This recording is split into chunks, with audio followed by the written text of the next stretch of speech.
પાટણના સમી હારીજ હાઈવે પર છરીની અણીએ 26 લાખ રૂપિયાની લૂંટ। હારીજ સમી હાઈવે ઉપર આવેલા કઠીવાડા નજીક મોડી સાંજે બની ઘટના। સમીના પીએમ આંગડિયા પેઢીનો કર્મી લૂંટાયો।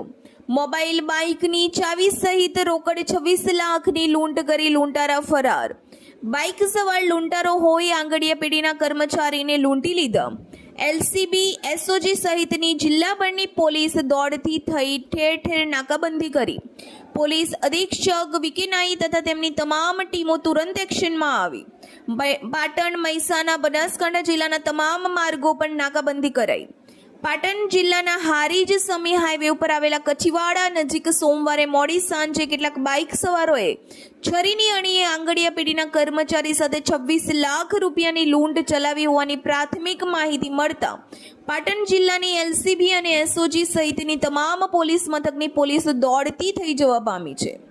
પાટણ જિલ્લાના હારીજ હાઈવે ઉપર આવેલા કઠીવાડા નજીક સોમવારે સાંજે બાઇક ઉપર આવેલા લૂંટારાઓએ છરીની અણીએ એક આંગડિયા પેઢીના કર્મચારીને ડરાવીને તેની પાસેથી 26 લાખ રૂપિયાની લૂંટીને ફરાર થઈ ગયા હોવાની ઘટના બનતા પાટણ જિલ્લા પોલીસ અધિક્ષક વિકે નાઈ તથા તેમની તમામ ટીમો તુરંત એક્શનમાં આવી ગઈ હતી અને જિલ્લાભરમાં હાઈવે ઉપર ઠેર ઠેર નાકાબંધી કરીને વોચ ગોઠવી દેવામાં આવી હતી। તેમજ પાટણ જિલ્લાને અડીને આવેલા મહેસાણા અને બનાસકાંઠા સહિત જિલ્લાઓની પોલીસને આ લૂંટ બાબતે એલર્ટ કરી દેવામાં આવી છે। અહેવાલ Jayantibhai Thakkar, DD news live 24, Shihori Kankrej.